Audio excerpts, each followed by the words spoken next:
Listen, it's true. We're all trying to eat better. But healthy breakfast doesn't have to be boring! Because Magic Spoon has the amazing flavors you love, but without all the bad stuff. 0 grams of sugar, 13 to 14 grams of protein, 4 net grams of carbs, and only 140 calories a serving. Magic Spoon is keto-friendly, gluten-free, grain-free, soy-free, and low-carb.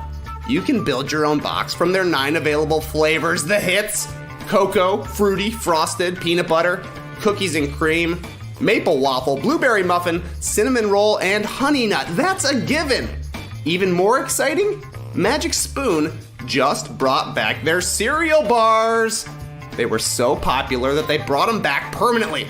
It's the perfectly convenient, on-the-go companion for your cereal. That's the Magic Spoon way, isn't it? Get a little taste of that limited edition goodness before they bring it back for real. Thank you, Magic Spoon, for bringing it back for real. Go to magicspoon.com/nodunks to grab a custom bundle of cereal. And be sure to use our promo code NODUNKS at checkout to save $5 off your order.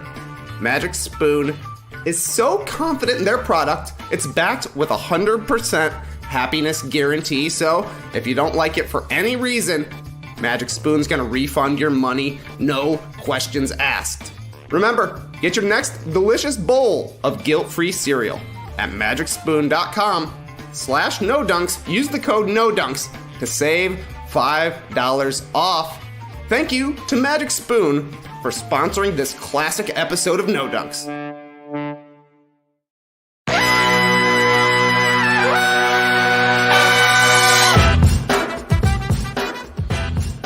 Heyo! And welcome to the Boston Stream Party. I'm your host today, Trey Kirby, and joining me on this journey through Boston, Leigh Ellis. Leigh, what's up, mate? Trey, isn't it great to be here? It feels like I've been with you all day and now I'm seeing you online. What kind of a crazy world is this, you know? This is the most time we've actually spent apart today. Yeah, retreating that's right. to our rooms, not mixing our dongles, and just streaming from a hotel room. Nothing better than this. Guys being dudes in hotel rooms. Yeah, I see in the stream as well, someone here, A Defset, is calling you and me the Richie Beno boys. I like that. So the Beno boys. Yeah. That's okay. Yeah, Marvelous, I saw people in the stream team were talking about what the various pairings and matchings of the 5 of us on No Dunks are called. I don't know if we ever had an official nickname, but I will gladly accept the Beno boys. Thank you so much. I think we've got that somewhere. I don't know where it is, but it had all the different links. Remember, there was a photo of us from the starters days, and it had all the different links to all the different players. So I'll try to dig that one out and see if we can add to it as well. Yeah, a lot of various Venn diagrams on that. That's if I'm not mistaken. Yeah. Maybe some webbings pointing this way and that. But thank you to everybody who's joining us live right now.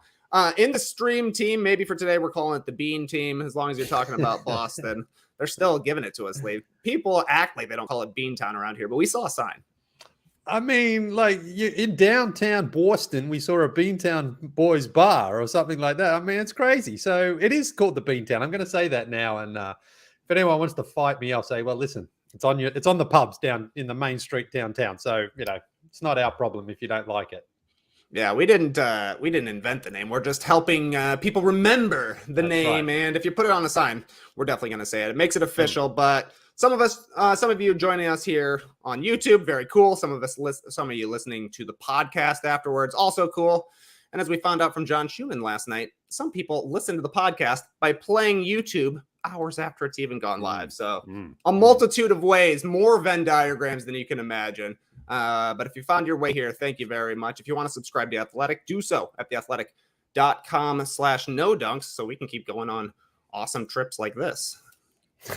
That's right. Yeah, please do. That's exactly right. I say it's an awesome trip, Leigh, because we got off to a hot start. As many people know, when No Dunks takes a trip somewhere, we love to get busy on the crossword puzzle. It's usually you and Skeets like to start it off, get through as much as you can, hand it off to me. I was getting excited. You tweeted a picture of me, or a picture to me. I was in the airport. I was just waiting in my security line. You said, "Ready for you, big dog." Yeah. Dropped the crossword puzzle. I started solving the easy ones I could. Yeah. But then I didn't hear from you at all on the plane, mate. Listen, I mean, this is one of those good, bad things in life. Like, I love sharing. I love the experience. I love the camaraderie when we do the crossword together. We work as a team. But for the first time ever in the history of my life, Trey Kirby was not needed to come in and be the closer. I did the crossword. I finished it in its entirety all by myself on a plane. And that's just, to me, just crazy, crazy stuff. I don't know how it happened, but it did happen. And it's wild, man. Just wild stuff. So now, look, it hasn't been audited. I will say that. So I'm not knowing what you're doing. I tried to go solo on you, showing off your handiwork there. And it was just a full shot of me just looking like an idiot. Nonetheless, we're gonna have to take your word for it. A completely thing. Yeah. But yeah, you nailed it. Did you have any trouble? Was there anything that stumped you at all? Honestly, no, not really. Like, I mean, you know what? A crossword gets easier the further you get into it, usually, because you've got, 3 or 4 letters or whatever of a word, and you can sometimes fill the gaps.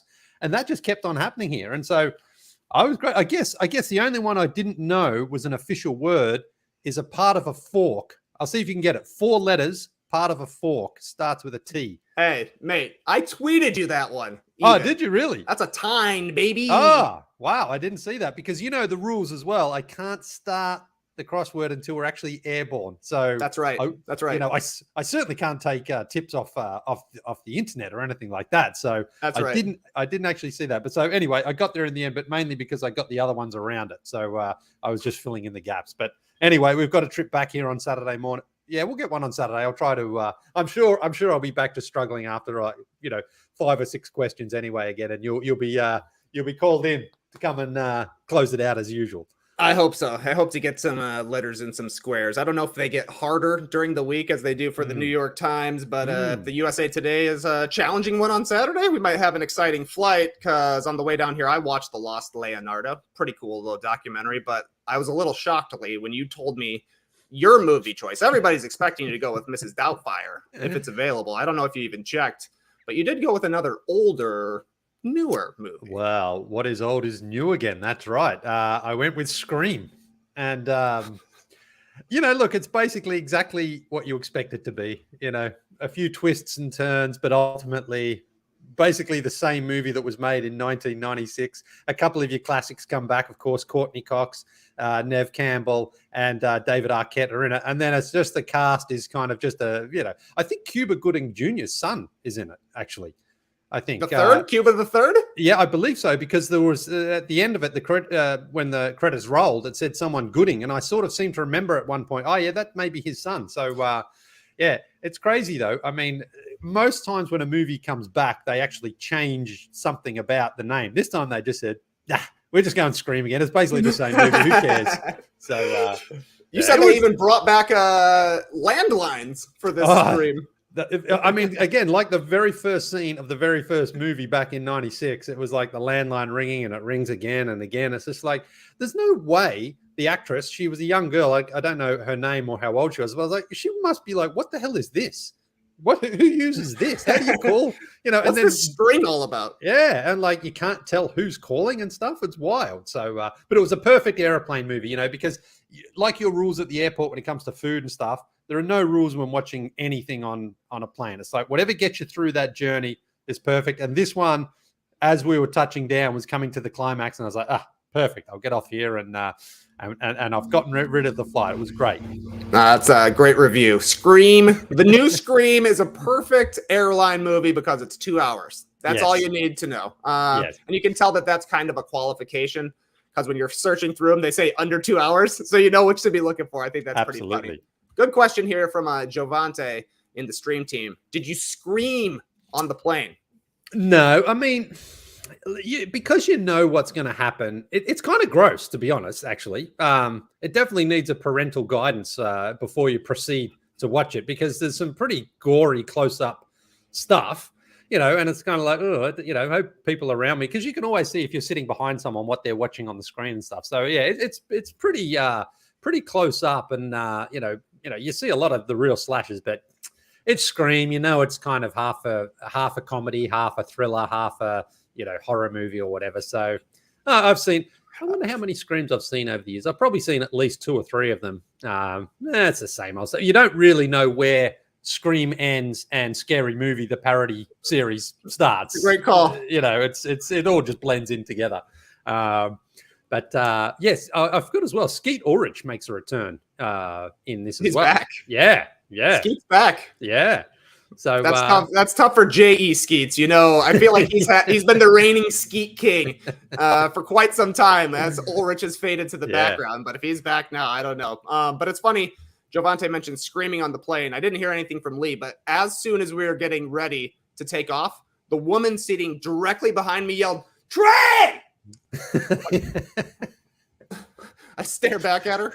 Not me. There are other people named Trey. Wow. You don't run into them very often, and definitely not somebody screaming about it behind you. But that definitely threw me off. Yeah, but, especially when you're not traveling with your family or anything. Yes. You're by yourself. First time probably since Chicago of 2020 All-Star Weekend. You're traveling by yourself, and someone's still like, "Hey, Trey!"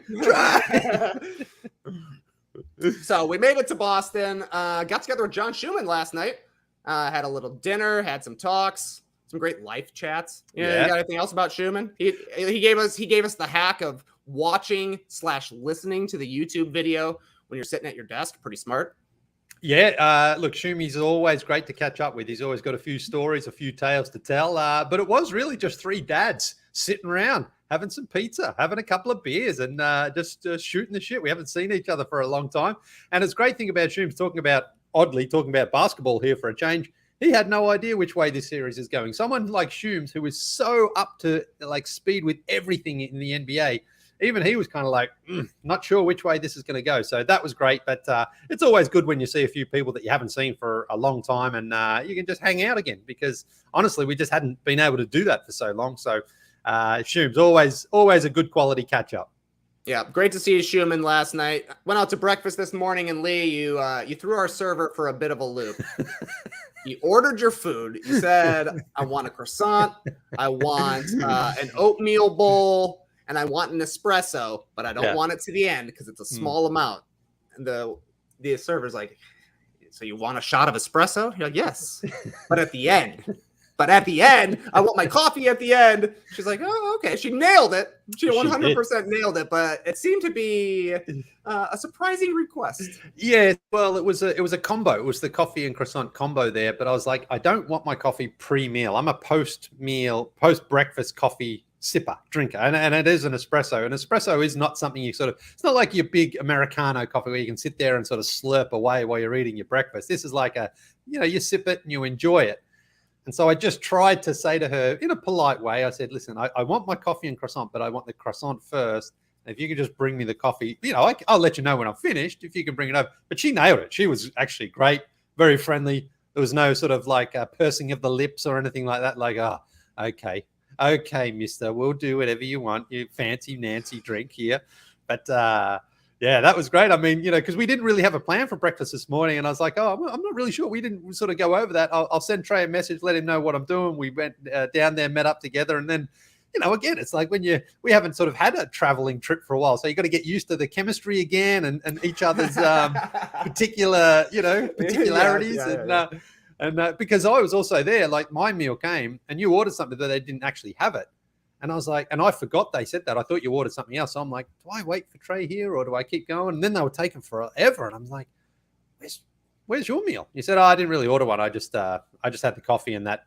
Oh, what did you have again? Queen Amman. A Queen Amman, a word that or a pastry I only know how to pronounce because I saw the phonetic pronunciation once written on a board selling it as well. And it seemed to me that I was the first person to ever order it there because our server was like, "The what?" I was like, I think that's how you say it. And it's at the bottom and it should be very fluffy on the top. It came, it was delicious. And I heard another server describing it to our server as the cute one. So it is a very cute little pastry. A lot of delicate folding goes into that one. But, by the end of this week, I mean, we're like 2 steps away from this cafe. They're going to be nailing your espresso at the end ordered. I'll be known as Mr. Queen Amman when we come in. They'll be throwing us parties and stuff. It should be cool. Day really picked up, though, when we finally headed out onto the streets of Boston. Went to I don't know exactly, Lee. I'm sure some of the Boston Beantown boys and girls here in the stream team will let us know for sure. We went to Boston Common, but it's also Boston Garden. But it's not that Boston Garden. But the Common and the Garden, they're all together. We walked around there. We had a great time. We played a quick game of what about this historical figure, walking up to every statue. Lots of statues here in this city of Boston. They'll give one to anybody. I saw a guy just walking with his jacket on. They made a statue of him. Apparently, he was a mayor. You're a mayor, you get a statue. But anyways, they had a ton of them there. We would walk by, and I would ask Lee what he thinks this person was. So we'll be dropping that video, hopefully, in not too long. But then we also got busy doing a little bit of No Dunks promotional work, Lee. We snuck a shirt onto a bench in Boston Common or Garden. You see the Beantown Boys shirt there. We left it, and as soon as we put down that shirt, it started raining for the only 3 minutes of the day. But for those 3 minutes, boy, did it come down. I was like, this is felt like it was there to stay. And then, as you say, after 3 minutes, look up in the sky. Half the sky was dark gray, and the other half was beautiful blue. It was like, what the hell is going on here? Because I wasn't sure what to expect this morning. I checked the radar. The radar was clean on the weather network, but it also said expect heavy thunderstorms this afternoon. So I'm like, it doesn't seem, one of them's lying here. Someone's got it wrong. So we put the shirt down, took the risk, and then we sat up, or we waited up in a little, what do you call that, a gazebo thing? Sure. Yeah. Yep. And how incredible was that? We were up there. 10 seconds later, there was a fan who was like, hey, are you guys from NBA TV? Not quite. Close enough. It's good enough, though. We have been there, yes. Yes, we have been there. Really nice family there. The Nowacki family, I believe it was, and their daughter. Maybe father was really high on daughter making the WNBA there sometime. So keep your eyes and ears open for probably, I'm guessing, about 10 to 12 years. There might be a Nowacki in the family. She's got great handles already, can shoot the ball, according to Dad. So that was very, very fun. Great way. Again, when the rain's coming down, we were just sort of waiting there for a few minutes, and all of a sudden we met some people who knew the show. It was great.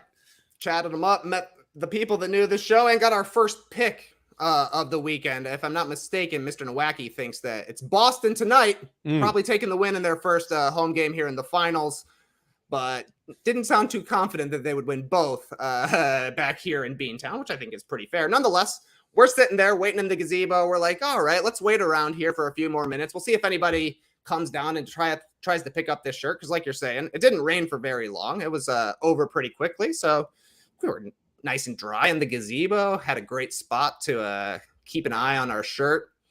But eventually we left. We could only wait there so long because we had a lot of lobster roll eating to do later.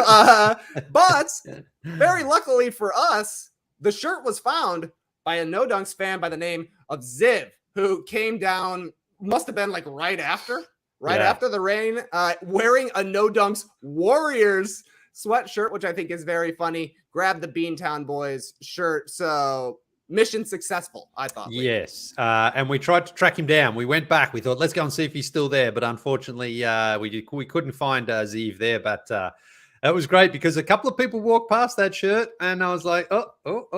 But they walked past. Yeah. Nope. It didn't even attract. No, it didn't attract anyone's attention. Even just a shirt on a park bench there. So you had to know what you were looking for there. But I'm glad Z found it. So that was fun. That was great. And it was really beautiful walking through the common there. That was definitely the common. That part of it.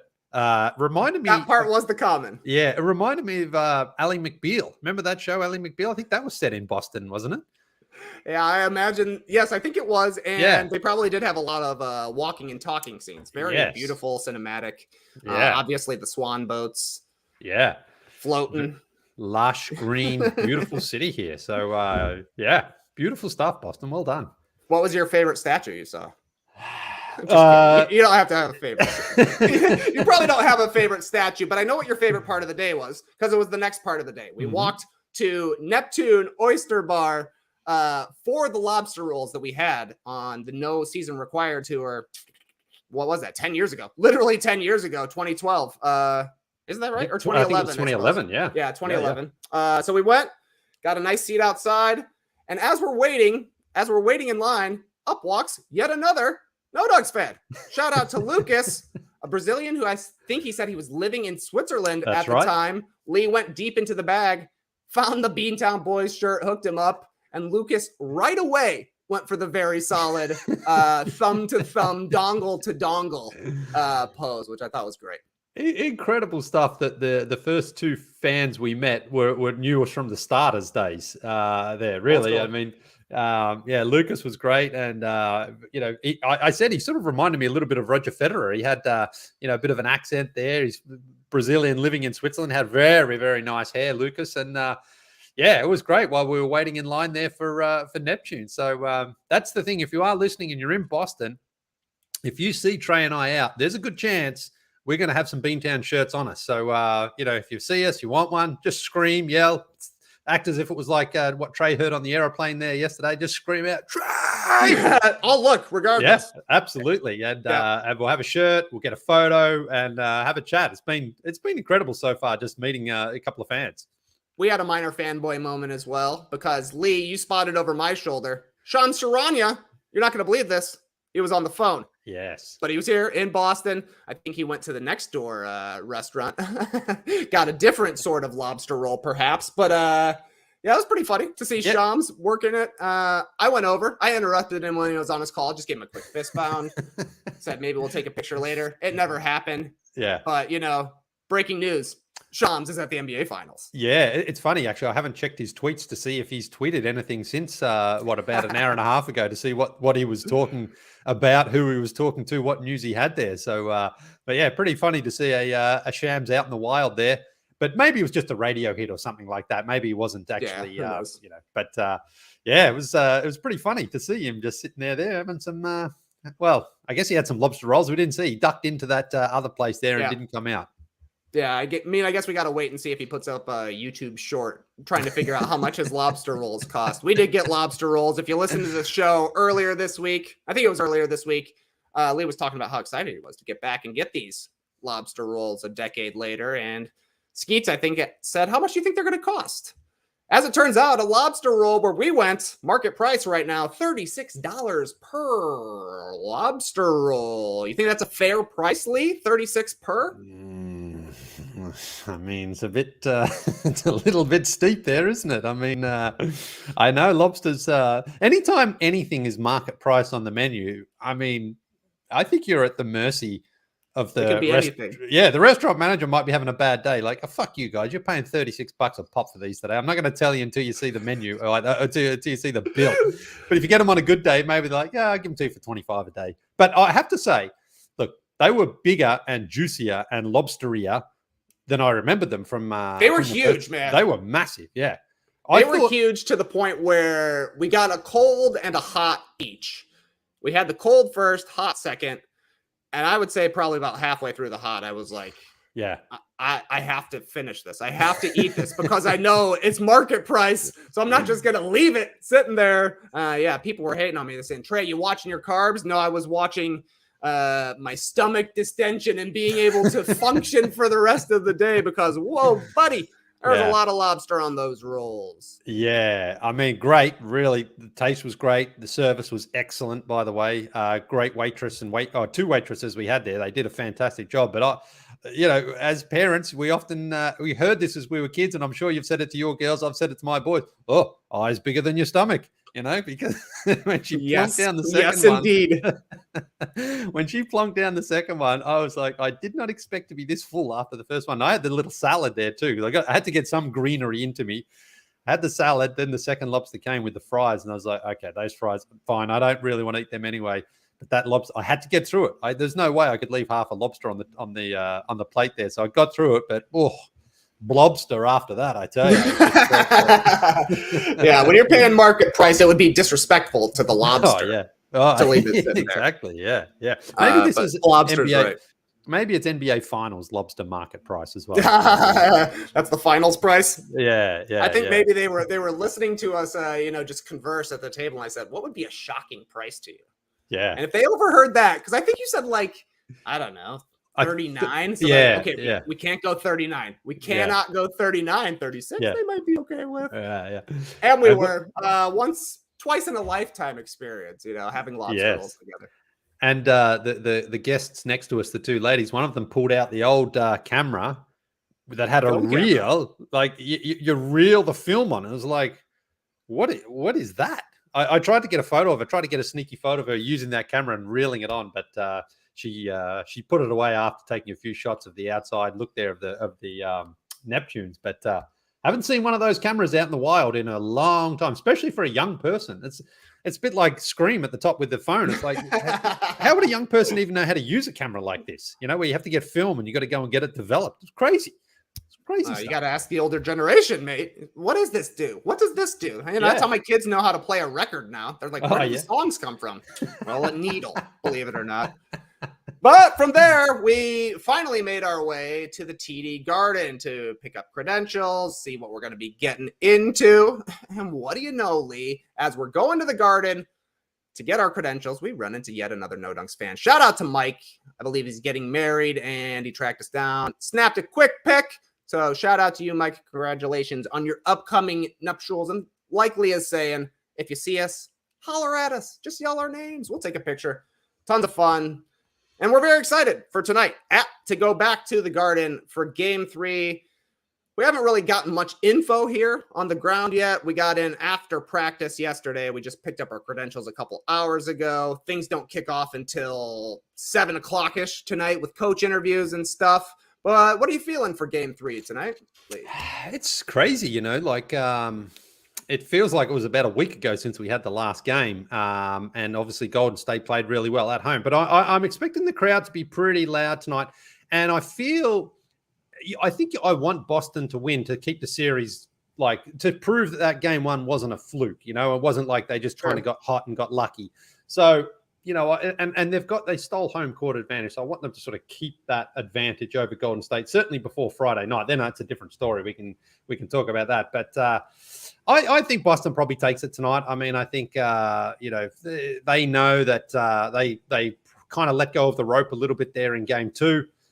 The third quarter is going to be huge, as always. It's like, what are you going to do? What sort of team for the Celtics is going to show up in the third quarter? They've had so much preparation time now to think about it. It's like, do not let the Warriors go off in the third quarter. You got lucky in Game 1. Game 2, it cost you. Just don't be so. I think they've been outscored by 60 points or something like that in the third quarter so far of these two games. Something crazy like that. Maybe not that many, but that's it. I think that's the key here for Boston. Start the second half really, really well, and maybe you can get 2-1 up in the series. Yeah, it definitely feels like the third quarter is the quarter for this final series because the Warriors are so good in the third quarter. We've seen multiple times this postseason where the Celtics have just not had it in the third quarter. Obviously, they've been able to get some of them back in the fourth quarter, but man, what a huge swing quarter that one has been. So far all the way in the Warriors' favorites. And who knows? I mean, who knows how things go tonight because Nelly is performing at halftime. Does that favor the Warriors or does that favor the Celtics? What do you think? Well, it favors me. I love Favors Nelly you? Mo. Yeah. You might get some good content out of this if he starts dropping some Ride With Me or getting hot in here or a couple of other of his bangers there. He did the one with Destiny Child girl. What's her name? Kelly Rowland. Yes. Dilemma. Yeah. I don't think we're hearing Dilemma tonight. I mean, no offense. I think a Ride With Me is certainly possible. Country grammar. Gotta be hot in here. Yes. Hot in it. Yeah. Yep. You don't think he's going to slow it down a little bit?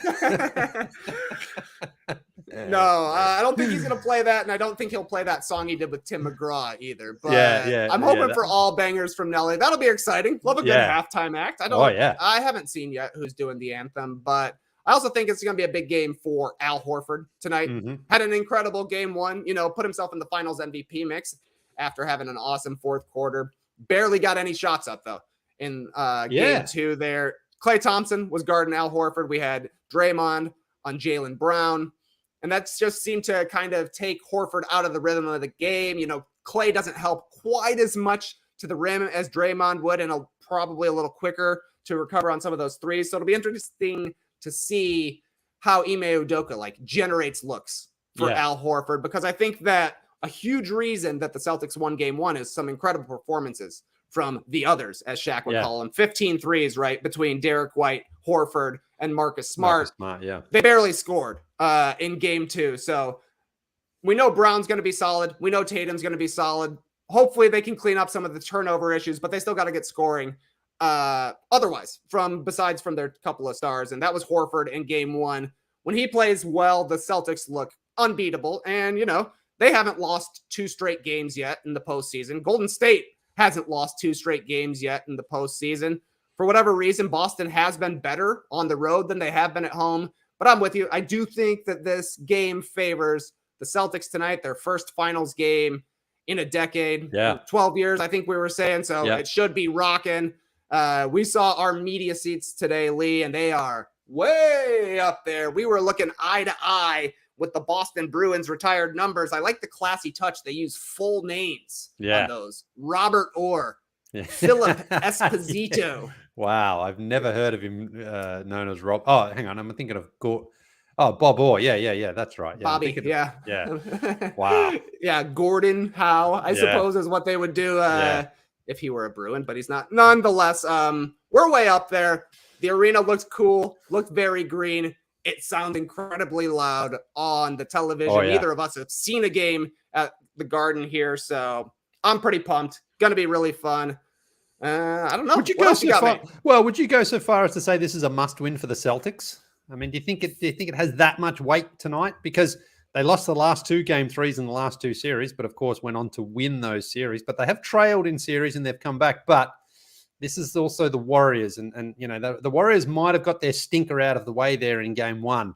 I mean, obviously, look, game 4 is it's going to be 2-1 no matter what to somebody here. But I just wonder if Boston, there's a little bit more at stake here to sort of show, as I said earlier, that game 1 wasn't a fluke. There was more substance to that, because those guys you mentioned, Smart, Horford, Derek White, I think they went 2 for 7 combined in game 2. They only got 7 3-pointers up. They took 23 in game 1. So, I expect they need better performance. It's not 15 for 23, but somewhere in the middle between 15 for 23 and 2 for 7 at least. Yeah, I mean, I see Penguin Pizza here is calling it a pivotal game 3. Maybe, but I don't know. It doesn't seem to me a total must win for either team, because both teams have been so resilient. I imagine this is Tass here and the stream team saying the Celtics are 6-0 following losses this postseason. They're great at bouncing back. They've been resilient all season. Even game 1, the Warriors came out great in the first quarter. Celtics bounced back in the second quarter. Third quarter, obviously Warriors. Fourth quarter, obviously Celtics. They've done a great job of bouncing back. So that's kind of why I think the game favors them tonight. But if they lose, I still think they have a great shot in game 4, still being at home, still being a team that recovers after a loss. They do a good job of shortening their rotations, playing a little bit tougher, and just making tiny little adjustments to make things happen. So I don't think it's a total must win, but I also don't want to see another blowout. I think that's so not a must win, but a must don't get blown out. Yeah, a must. It's got to stay competitive. Yeah, a must play well enough to believe that game 4 is there for them if they do blow that. Yeah, because that's the thing. If they put up a stinker at home in their first one, then it's gonna certainly sway back. The momentum's gonna go back to Golden State's favor. But as long as tonight, I just want a competitive game. I want it to be one of those ones where we are watching until the end, and not one where you're seeing Luke. What's his name? Well, I do want to see Luke Cornett out there. Yeah. But that just might be me, Oh, I'm a big Cornett homer because he played for the Bulls during one of their worst periods.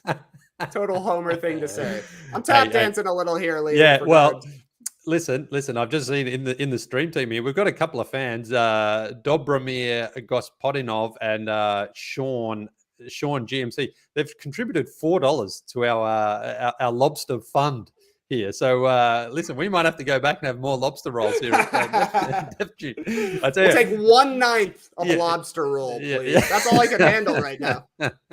We did get a good question here from Limousine, who says, how close are you guys going to be to courtside? This close. Yes. So not courtside, but court building. We'll be in the court building. That's for sure. Yeah. Well, Look, it'll be fun anyway to watch it from where the real fans watch the game, from the cheap seats up there. But hopefully hopefully we run into a few people there from the NBA media world, and we have some fun stories to share with the fans there tonight, and hopefully get a good game as well. So, because we will be back live. Well, yeah, we'll be doing a show after the game tonight. From where and exactly what time, TBD. But Skeets obviously will be joining us as well. But we're going to hopefully be able to do it from the TD Garden there. But we'll have to still figure a little bit of that stuff out when we get there. Yeah, that's exactly right. Penguin Pizza asking if we're going to play Ice Chest. I don't know. Tune into the stream. You never know what's going to happen there. Later tonight on YouTube. Let's see, 9 o'clock tips. We're talking maybe 11:30 midnight Eastern, I would guess. Going live with Skeets to break down whatever happens tonight. Should be very, very exciting. Leigh, you got anything else, mate? Not really. No, I did go downstairs this morning and asked if they had a USA Today. They didn't have one because I wanted to back up. Like after doing a sure. You're on a hot streak. Exactly. You got to hit it while it's hot, but they didn't have one. So I might go for a quick walk now out, pop over the road and see if I can get one and do the crossword. See if I can go 2 for 2. Imagine I do a clean sweep on the Boston trip of USA Today's. That'd be just unheard of. If you believe it, you can achieve it. Shout out to Anthony coming through with a couple of bucks for the next lobster rolls in 2031. Should be exciting. Thank you to everybody who joined us live here on YouTube. Thanks to everybody listening to the podcast after. Once again, subscribe to The Athletic, theathletic.com/no-dunks. There's a bunch of athletic people here, Leigh. We saw Shams, obviously, on the street, but then, I don't know, 10, 12, 15 names or something on the credentials list. So a lot of the Boston writers, I'm sure the Golden State guys are here as well. So subscribe to The Athletic. Subscribe to No Dunks if this is your first time joining us somehow. Follow us on all of the various social media places at No Dunks Inc. That's Twitter, Instagram, Facebook, TikTok. I think we got like a watch playback sort of thing going on. Keep your eye on Twitter for that. Maybe something that Tass and Skeets are throwing down. So we shall see what's happening, and we will catch you a little bit later tonight. Clipper Bros! You heard it here first. Have a great time. Turn up. Love you guys. Awesome. Thanks very much for joining us, everybody. And remember, is a lobster roll a sandwich? You could